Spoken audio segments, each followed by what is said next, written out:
How juicy is your love life?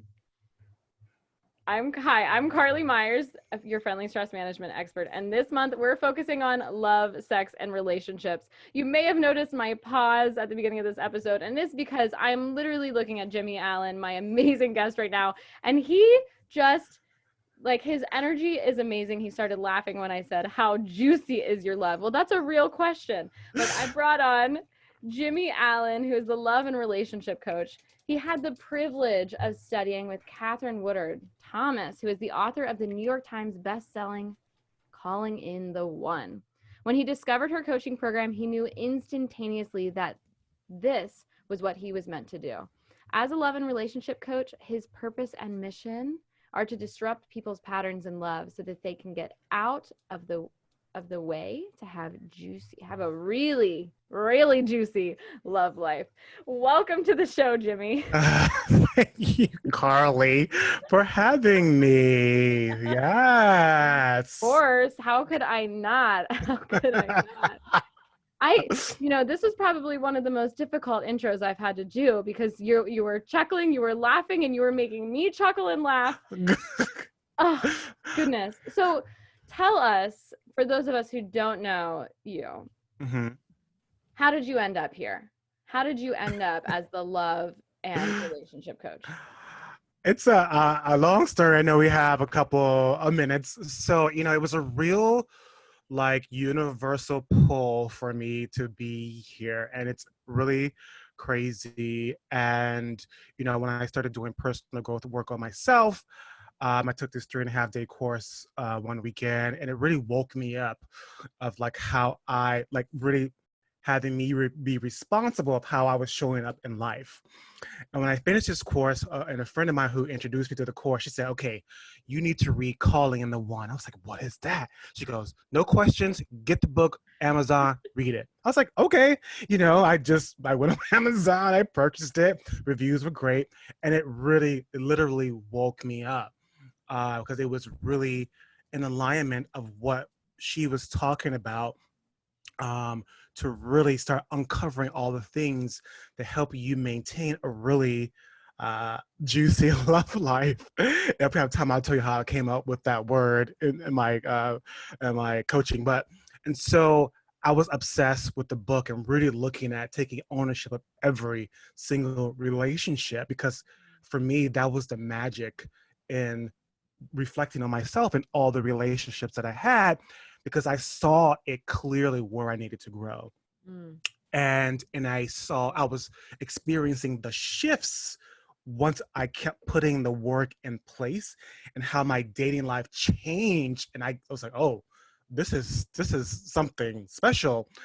And then, as I was getting obsessed with the book also that requires you a little bit to do in a group, and I asked two friends to be with me, and we started doing the work, and I started moving, taking more classes at this institution, and I ended up volunteering coaching, not knowing that that's what I wanted to do. I just volunteered because I just wanted to learn the distinctions that I was learning, and it had nothing to do with relationships, but it had to do with like getting what you want in life. And so, and I was trying to have a breakthrough in my love life with men, and coincidentally, all my participants were men, and but there's no coincidences.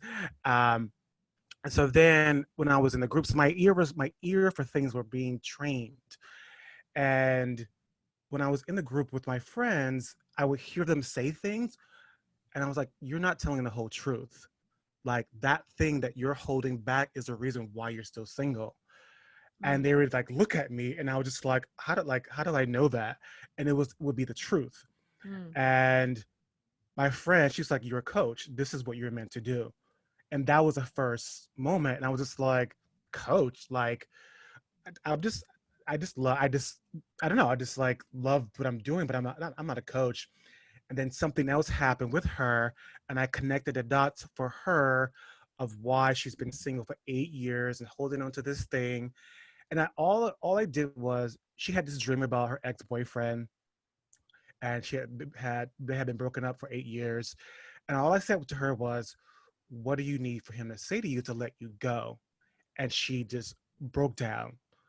I don't know why, what instinctively told me to say that, but that's what I felt in that moment to say. And then she thanked me. She said, that's what I needed to hear. And she was like, this is what you're meant to do.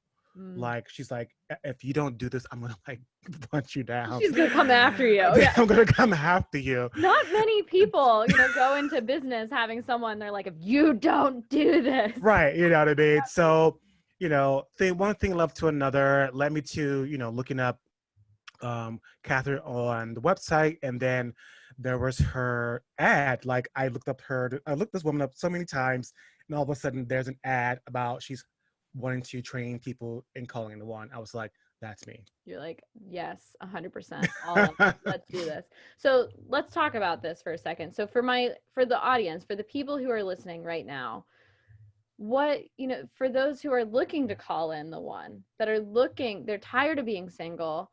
What do you recommend as a first step to create some shifts around their relationships?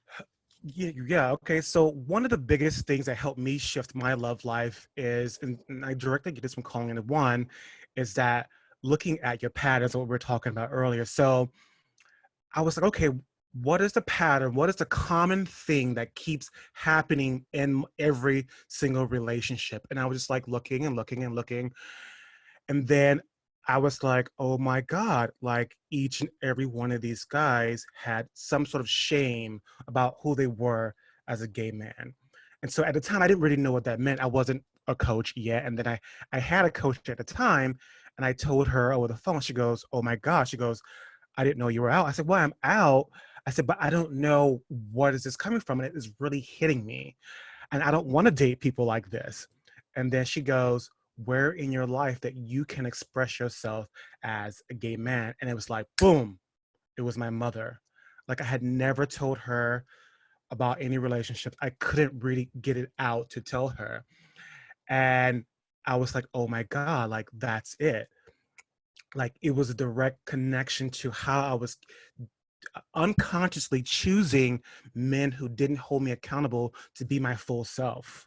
Yeah. Like I was like just teetering in with my self-expression, but I didn't have or were calling in anyone who was in their own full self-expression because they had their own shame about who they were with their family. And I was just like, I gotta shift this.